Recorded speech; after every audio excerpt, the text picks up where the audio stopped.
Trump pööras olukorra pea peale pärast seda, kui Putin üritas esineda Iraani tagajana miljardite dollarite suuruses tuumaleppe lepingus ning muutis Moskva käigu absurdseks tõendiks Teherani nõrkuse kohta. Sel reedel, 5. juunil 2026. aastal sai kriis uue tähenduse, sest Venemaa üritab müüa kaitset, Iraan püüab aega võita ja Washington hoiab avalikku survet sellel punktil, mis tegelikult loeb. Iraani režiim ei saa varjata uraani, põgeneda kontrolli eest ja samal ajal esineda maailmale ohvrina. 25 miljardi dollari suurune leping Iraani ja Venemaa vahel uute tuumajaamade rajamiseks ei jäänud tähelepanuta. See ilmus keset kriisi, kus Rahvusvaheline Aatomienergia Agentuur nõuab endiselt selgitusi rikastatud materjali kohta, samal ajal kui Trump nõuab Teheranilt lihtsat valikut. Mida Putin üritas varjata? Miks Iraan kiirustas Moskvasse? Kuidas Trump selle surve nende vastu pööras?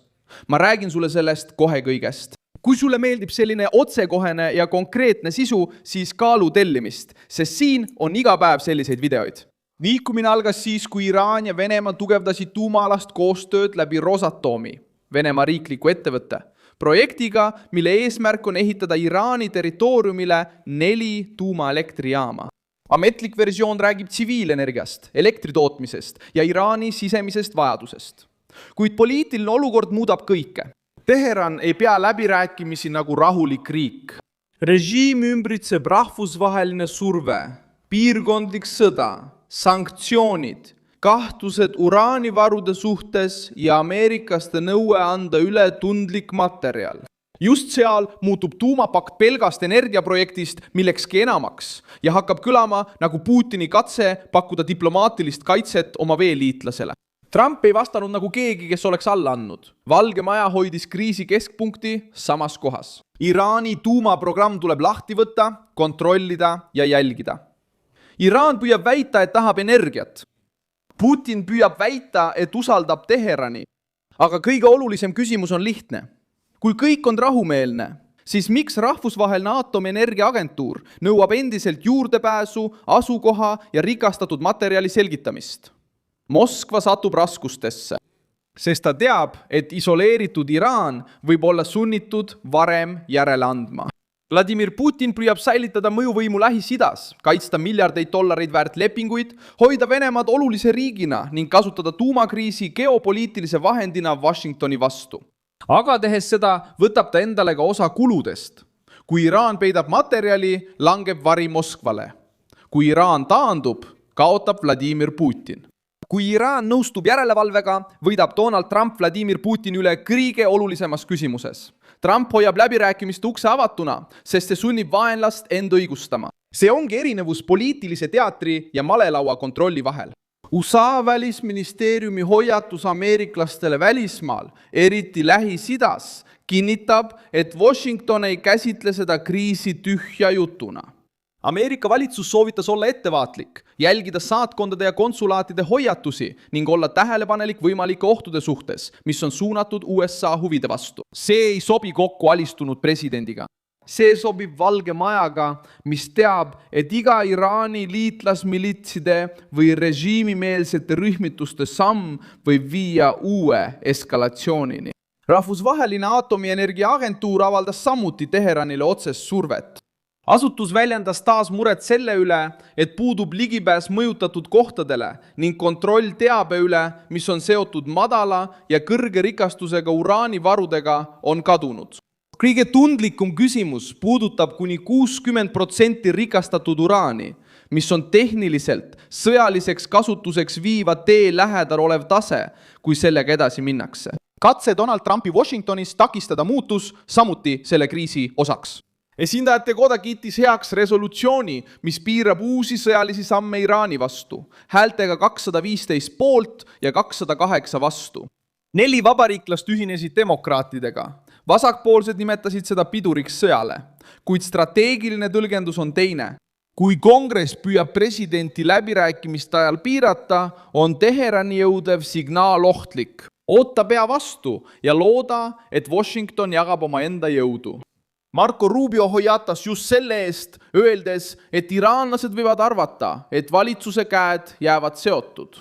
Seetõttu peab Trump säilitama autoriteedi, surve ja tegutsemisvabaduse. Vladimir Putin püüab Iraanis teha sama, mida Venemaa on teinud teistes piirkondades. Kasutada tsiviiltuumenergiat mõjutusvahendina. Moskva on samuti edenenud tuumaprojektiga Usbekistanis, kasutades Venemaa tehnoloogiat, Venemaa rahastust ja strateegilise partnerluse retoorikat. Erinevus seisneb selles, et Iraani puhul on olemas plahvatusohtlik kiht. Režiim on juba kahtluse all, seisab silmitsi rahvusvahelise aatomienergiaagentuuri survega ja kasutab piirkondliku kriisi poliitilise kilbina. Seetõttu ei puhasta pakt Putiniga Iraani. See näitab vaid, kes on valmis teda kaitsma. 2015 aasta tuumaleppe ajalugu aitab mõista, miks Trump nii käitub. Vana diplomaatia lubas Iraani režiimi kontrollida järeleandmiste, pikkade tähtaegade ja habraste kokkulepete usaldamisega. Trump murdis selle loogika, sest ta nägi, et Teheran kasutas läbirääkimisi aja võitmiseks, surve vähendamiseks ja võimaluse säilitamiseks edasi liikuda. Nüüd tuleb sama arutelu tagasi teise näoga. Obama ja Euroopa asemel, kes pakkusid leevendust, ilmub nüüd Putin, kes pakub kaitset. Meetod muutub, aga risk jääb samaks. Lasta Iraanil muuta diplomaatilised vestlused kaitseks oma tuumaprogrammile. Israel on samuti selles arvestuses, sest kogeb Iraani ohtu vahetult. Iisraeli valitsus on seadnud Iraani tuumavõimekuse hävitamise sõjalise kampaania kesksete eesmärkide hulka. See näitab, et kriis ei ole abstraktne vaidlus diplomaatide vahel. See on vaidlus ellujäämise, piirkondliku mõju ja heidutusvõime üle. Iraan rahastab, inspireerib ja kaitseb liitlasrühmitusi, kes tegutsevad Lähis-Ida erinevatel rinnetel. Kui see sama režiim püüab laiendada tuumakoostööd Moskvaga, muutub küsimus tehnilisest poliitiliseks. Kes võidab, kui Teheran tugevneb? Võrdlus teiste riikidega aitab olukorda selgemaks teha. Kui liitlasriik taotleb tsiviilotstarbelist tuumatehnoloogiat selgete reeglite, kontrolli ja läbipaistva koostöö tingimustes, on risk kontrolli all. Kui Iraan teeb seda sõja, sanktsioonide, tuumaagentuuri piiratud juurdepääsu ja lähenemise tingimustes Putinile, muutub olukord. Hirmutav ei ole tuumajaam ise. Hirmutav on režiim selle taga, valitud ajastus, kaasatud patroon ja varjamise ajalugu. Trump pööras laua ümber, sest ta keeldus vasakpoolsete raamistikust. Iraani ja Venemaa kokkulepe tõestab, et Teheran vajas hingamiseks Moskvat. See tõestab, et Putin tahab oma mõjuvõimu päästa. See tõestab, et Ameerika Ühendriikide surve mõjutas režiimi struktuuri. Kui Iraanil oleks mugav, ei peaks ta tormama piibelliku tuumaleppe poole.